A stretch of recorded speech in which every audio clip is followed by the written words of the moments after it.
चाहे कितना खोटे कर्मी आदमी मर जाता नहीं होगा, स्वर्गवास हो गया उसका।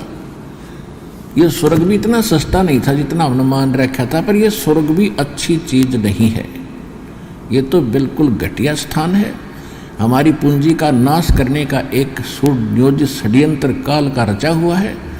इसको तो हमने झांकना भी नहीं है, इधर देखना भी नहीं है, सपने में भी नहीं सोचना है, जिसको यू ज्ञान हो जाएगा। और फिर कहते हैं जहां आशा तहां बासा हुई। इस ज्ञान के आधार से, पहले वाले ज्ञान के आधार से हमारा टारगेट सिर्फ स्वर्ग प्राप्ति का था। तो जैसे थोड़े बहुत पुण्य होते थे, जहां आशा तहां बासा हुई, हम वहां पहुंच जाते थे।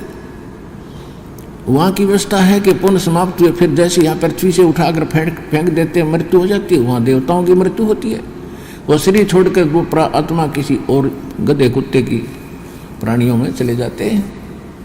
तो जब हमें ज्ञान होगा तो हम सतलोक में ही आशा बनाएंगे और सतभक्ति करेंगे आजीवन, तो अपने आप वो ऑटोमेटिकली चले जाएंगे। जहाँ आशा तहाँ बासा हुई और मन कर्म वचन सुमरियो सोई। तो इस ज्ञान के आधार से, इस ज्ञान को आपको इसलिए दिया जाता है कि आपका हृदय यहाँ से हटे। ये नकली है बिल्कुल, और बिल्कुल धोखा है। 1 सेकंड का भरोसा नहीं जीव का, कब मृत्यु हो जाए।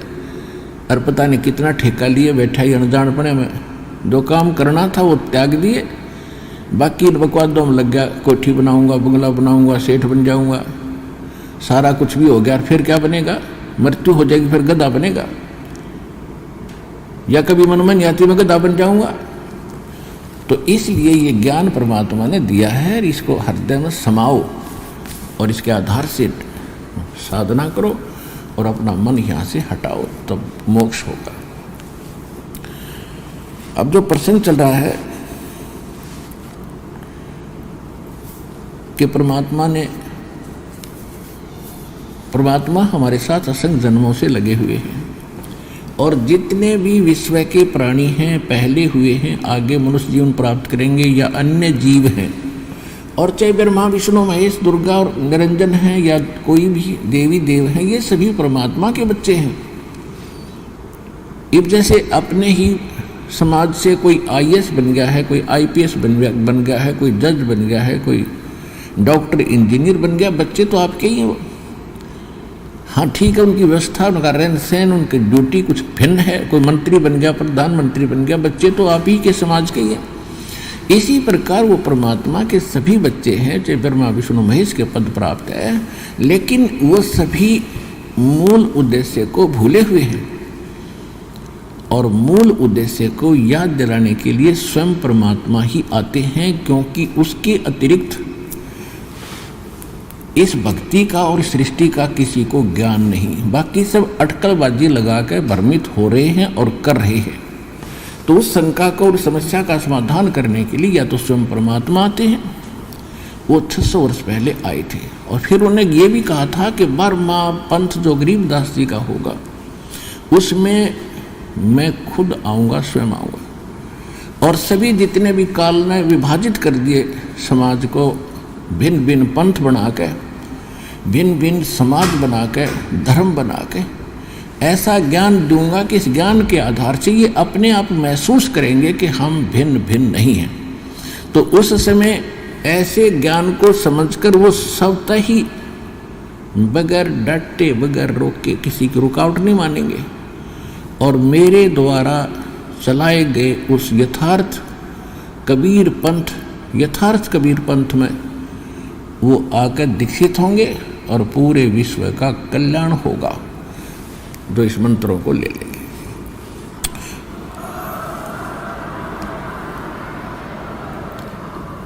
तो वो समय अब चल रहा है सन 1997 से। उस दिन परमात्मा इस दास को मिले थे और संकेत कर गए थे कि जिसके लिए हमने ये बैन लगा रखा था, आज बैन उठा दिया है। अब तीनों मंत्र बेशक से दिल खोल कर प्रदान कर दे, अब मैं आप देख लूँगा। तो वो समय आएगा, आपके समक्ष है।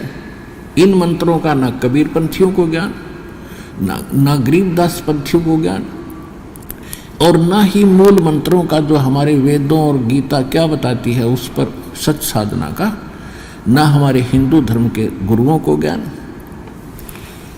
तो इस दास पर दया हुई है कि सभी मानवों को एक ही साधना करनी पड़ेगी मोक्ष प्राप्ति के लिए।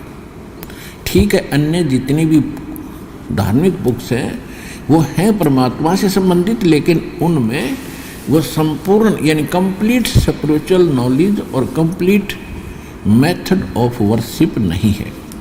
तो जब तक कंप्लीट नहीं मिलेगा तो अधूरा ही होता है। जैसे आप कहीं टेलीफोन मिलाते हो और एक नंबर कम हो जा, पता नहीं कहाँ मिलेगा, तो इनकम्प्लीट है वो। तो इसी प्रकार इनकम्प्लीट तो इनकम्प्लीट ही होता है, वो यूजलेस होता है। तो complete spiritual knowledge, complete method of worship यानी संपूर्ण अध्यात्म ज्ञान, संपूर्ण अध्यात्म भक्ति परमात्मा की वो सूक्ष्म वेद में थी और लिखी हुई थी, लेकिन ये समझ नहीं सके। तो अब इस दास को वो दृष्टि दी है भगवान ने कि उन मंत्रों को आज आपके पास रूबरू कर दिया और उसके प्रतिफल आज देख रहे हो कितना लाभ हो रहा है, कितनी भक्तों दूर हो रही है और मुक्तियों की बातों को सत्य मानते नहीं हो रहा था, क्योंकि वो हम उसके बच्चे हैं को मैं रहा था। वह जयगा मुँह कोई ला की वाणी उन्होंने की महिमा बता रहे हैं। यदि तेरी आज्ञा का पालन करेगा, क्या चाहे वो हिंदू करो चाहे मुसलमान सिख करो चाहे ईसाई, 100 बनने नहीं देता। तो तब परमात्मा सपने में श्री कृष्ण जी ने बताया था उस राजा इंद्रदमन को, उड़ीसा के राजा को, कि कल, और परमात्मा पहले दिन गए थे उसके पास, राजा के पास, कि मैं आपका मंदिर बनवा दूंगा। और इस समय एक वृद्ध से रूप में गए थे, लेकिन इंद्रदमन पर का विश्वास नहीं हो रहा था। तो सपने में श्री कृष्ण दिखे और कहा कि जो महात्मा आए थे ना तेरे पास, ये परम शक्ति युक्त है, मैंने ध्यान लगा कर देख लिया और उनसे अर्जी लगा। तो ऐसा किया गया था कि परमात्मा ने कहा था कि जिधर से समुद्र उठकर आता है वहाँ मेरा एक चौरा बना दो, चबूतरा, एक पत्थर तराश के ऊपर से और एक बना दिया गया। वहाँ परमात्मा बैठ के समुद्र तैयार हो गया मंदिर, और परमात्मा वहाँ बैठ गए थे उस स्थान पर। और समुद्र ने तो आना ही था, ऊपर उठ गया 40 फुट ऊपर, और परमेश्वर ने ऐसे वहाँ कर दिया बैठे बैठे। वो ऐसा रुक गया था समुद्र जैसे पहाड़ खड़ा हो, वहाँ का वहाँ जाम हो गया था। तो जल का देवता, समुद्र का देवता आया, उसने कहा जी मुझे जाने दो आगे। परमेश्वर ने कहा कि क्या करेगा आगे जाके, कि मंदिर को तोड़ूंगा, कि ये मंदिर आम मंदिरों जैसा नहीं, दूसरों का अलग ऐसे था। तो वो जो संबंधित था पहले जिसको हमने गाइड किया था वो इस क्षेत्र का नहीं था। तो दूसरे को पता चला तो उसके साथ झगड़ रहा था कि तू कैसे इनको लिए फिर रहा है, तो मेरे क्षेत्र में आते हैं। पहले तो उनका झगड़ा हुआ जैसे पहाड़ी लड़ा करें। फिर उनसे मैंने पूछा, मैं कहा भाई एक बात बताओ, यहाँ क्या खाते हो तुम?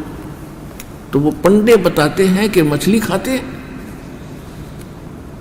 पंडित होकर तो मछली खाओ, कमाल के आदमी हो।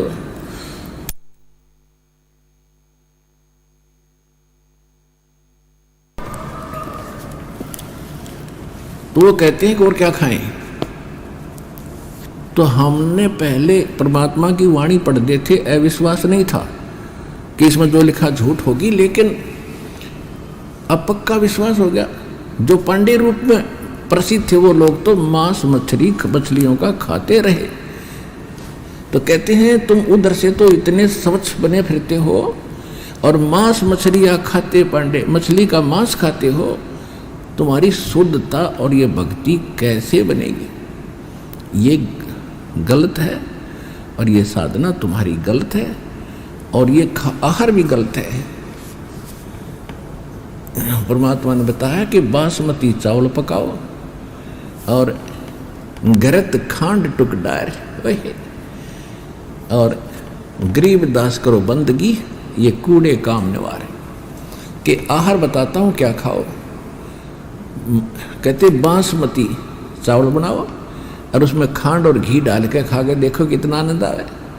और कहते हैं गरीब दास करो बंदगी और ये कूड़े काम निवारो, बुरे काम छोड़ के और भक्ति करो और ये आहार करो, तुम गलत क्यों खाते हो।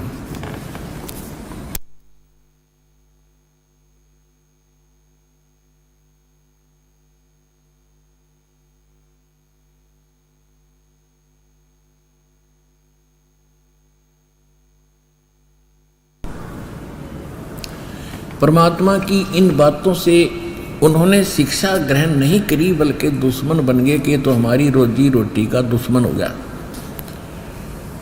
तो जिस कारण से उन्होंने अपने धर्म के लोगों को, हिंदुओं ने अपने अनुयायियों को, गुरुओं ने, और मुसलमानों के गुरुओं ने मुसलमानों को परमात्मा का विरोधी कर दिया। और कहना तो उन्होंने होता है कि तो धर्म के ऊपर तो हमें लड़ाकर मारते ही रहेंगे आज तक। तो इस बात पर हम दृढ़ हो जाते थे कि हमारे धर्म के खिलाफ कौन बोल गया। उन्होंने परमात्मा के साथ सब जुल्म कर लिए। एक बार एक शेख तकी नाम के सिकंदर लोधी, दिल्ली का बादशाह, जो कि पूरे हिंदुस्तान का सम्राट था, और उसके अंतर्गत फिर पूरे भारतवर्ष के छोटे छोटे नरेश राजा आते थे। और उस समय अफगानिस्तान, पूर्वी और पश्चिमी पाकिस्तान, बलूचिस्तान, इराक, ईरान, गजनी, ये सारा का सारा क्षेत्र भारतवर्ष में आता था। तो उनका इस पूरे राष्ट्र का राजा जो थे, बादशाह थे, वो सिकंदर लोधी थे।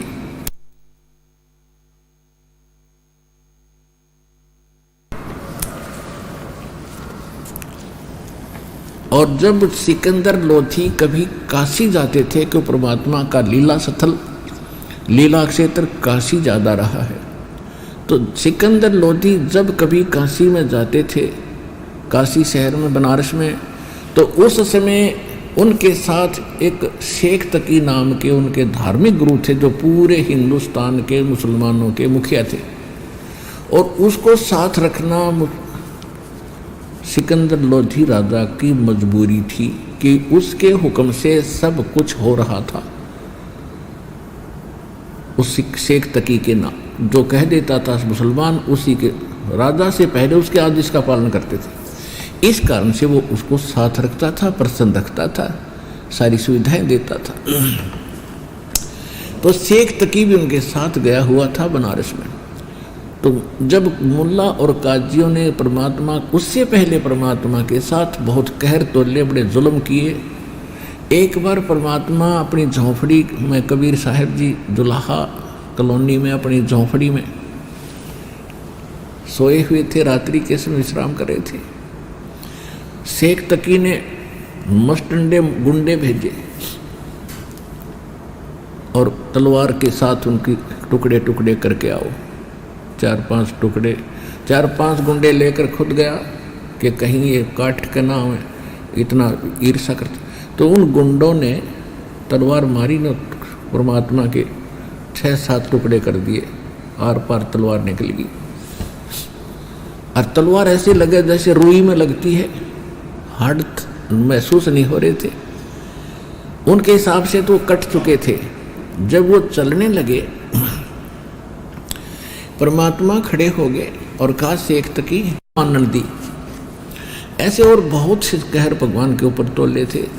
जहाँ भी सत्संग कर रहे होते थे, वहीं किसी बदमाश को भेज देते थे। परमात्मा को कोई डले मारता था, कोई लठ मारता था। लेकिन वो तो हमारे लिए हमारे बाप हैं, हमारे पिता हैं, माता हैं, सभी गुणों से व्यक्त हैं। हमारे बंधु और साथी भी वही हैं। तो वो तो हमारे लिए भटकते ही रहेंगे। हमारी आंखें कद खुलेंगी, उसकी मालिक को इंतजार है।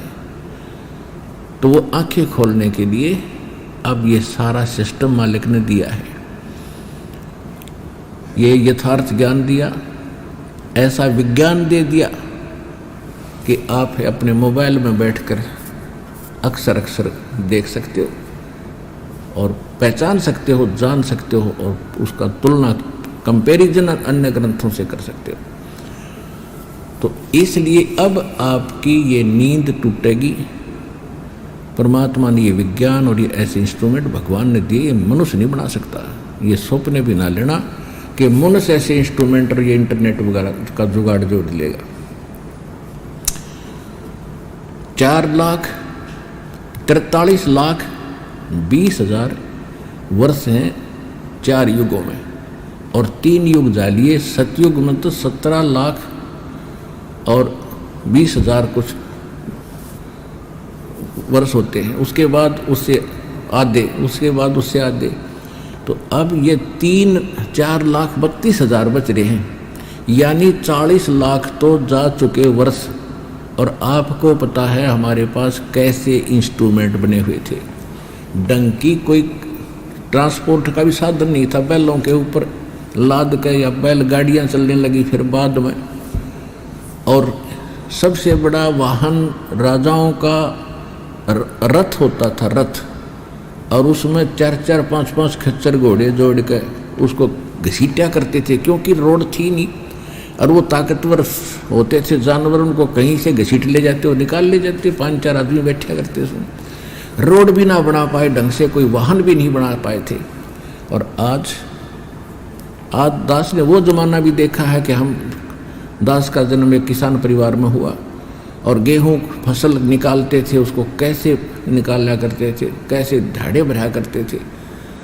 और आज वर्तमान में क्या देख रहे हैं, कट एक दिन में 500 मन कनक उठा ले, और पहले 500 मन कनक 2 महीने में ना उठा करती थी। ऐसे घसीटे जाते, उसके ऊपर कोई छड़ा झाड़े झूठ बांध के उसको वहाँ जाते, कुछ पशुओं से कूटे जाते, कुछ लठ हाथों से मारे जाते, जब जाके निकला करते थे। तो कहने का भाव ये है कि जो विज्ञान आज भगवान ने दी है, ये चाहे मनुष्य किसी, उसके बच्चे ही मनुष्य भी उसी के रिमोट से चल रहे हैं, ये भी उसके परमात्मा की ही रेंज से बाहर नहीं है। तो उन्होंने ये सब कुछ आपको दिया है, इसलिए दिया है कि आप इस भगवान को समझो, इस ज्ञान को समझो, पीछा छुड़वाओ। ये असंग जन्म हो गए आप भटकतों ने। तो इस प्रकार परमात्मा हमारे साथ सबके लिए ही भटक रहे हैं। और उस समय 120 वर्ष संघर्ष के अमालिक 5 वर्ष की उम्र में लग गए थे छक्के छुड़ाने इन विद्वान पुरुषों के, लेकिन इतने ढीठ थे, इन्होंने एक न नहीं मानी भगवान की सच्चाई को। और उसके लिए परमात्मा एक प्रमाण छोड़ गए कि 600 वर्ष पहले जो दाता बताया करते थे, जिसको अज्ञानी और अशिक्षित कहते थे, आज उस परमात्मा की उस वाणी ने से तुलना करके दिखा दी कि हमारे सदग्रंथ भी यही बता रहे हैं जो भगवान बताया करते थे। तो इससे सिद्ध हो गया कि आज तक जितने भी हमारे धर्म गुरु थे, चाहे किसी धर्म के, हिंदू या मुसलमान के, वो अपने भी सदग्रंथों से परिचित नहीं थे। तो यहाँ परमात्मा कहते हैं, वेद पढ़े पर भेद न जाने, ये बच्चे पुराने 18, ये पत्थर की पूजा करे भाई भूल गए सिरजनहारा। गीता और भागवत पढ़े ना बूझे शब्द ठिकाने नु, सर्वकला सतगुरु साहेब की हरि आए हरियाणे नु।